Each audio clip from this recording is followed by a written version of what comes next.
something I get a lot of questions on as well, and I kind of avoid the discussion on just because it is a bit of a minefield, and I kind of just make my stance and exit, which is time spent doing mobility versus time spent actually training. And I think CrossFit has a lot to answer for on this, but my take, and feel free to tear this to pieces, is that I will mobilize myself for specific movements ahead of time in the gym. I will spend 0 seconds in any other setting unless I feel the need for relief doing isolated mobility work. And that is because I'm relying on full range of motion stretching under load through my weight training throughout the week. Do you think I'm a dickhead, or do you think that is the correct way to go in some capacity? Yeah. So first thing, I think what you described is generally very valid. And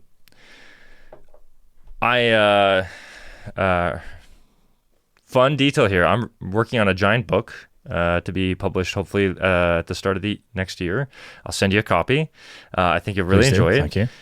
The way that I approach this topic, because I think fairly in line with what you just said there, is overwhelming. The biggest benefits that we get from training or from exercise is going to be improving mobility, strength, power, and the activities that we get that most consistently across are going to be these larger, generally compound movements that take us through reasonably deep ranges of motion under control with load. Because when you go into deeper ranges with control, you're going to work on your mobility.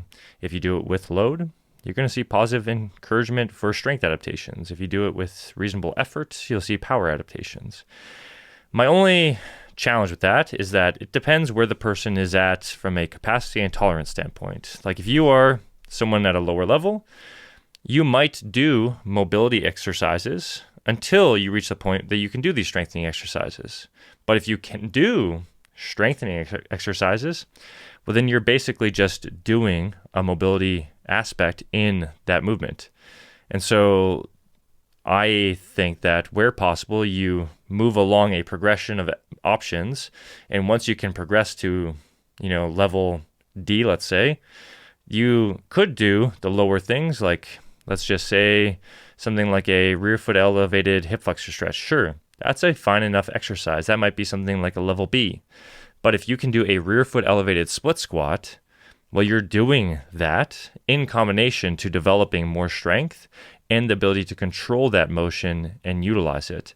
And so, because most people don't have an endless amount of time to train, you should prioritize what you get the most benefit from, the biggest bang for your buck, so to speak. And in that case, yeah, get lifting, get doing stuff, because generally it will transfer over the most. No, thanks for flagging the caveat there, because, yeah, essentially from my perspective, and the reason a lot of people ask me the question, are people that are competent enough in training to just get on with the training?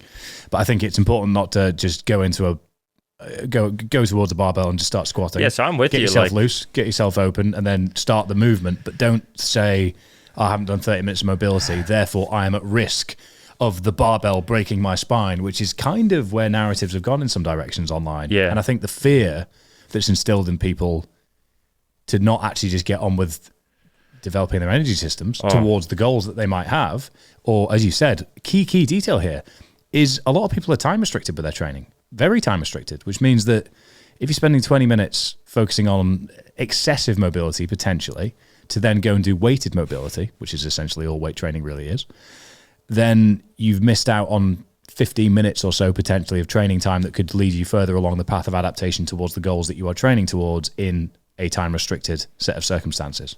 Yeah, absolutely. I think, like you mentioned, a caveat yourself where you like to do some of the stuff before a training session, and it's, again, the length of time doing it. I'm in the same boat. Like, I like a generalized, quote-unquote, mobility type warm-up before I get into training. I just think it feels nice, easy transition. I'm not doing it for 20 minutes. Like, it's 3 to 5 minutes, and then I get moving on.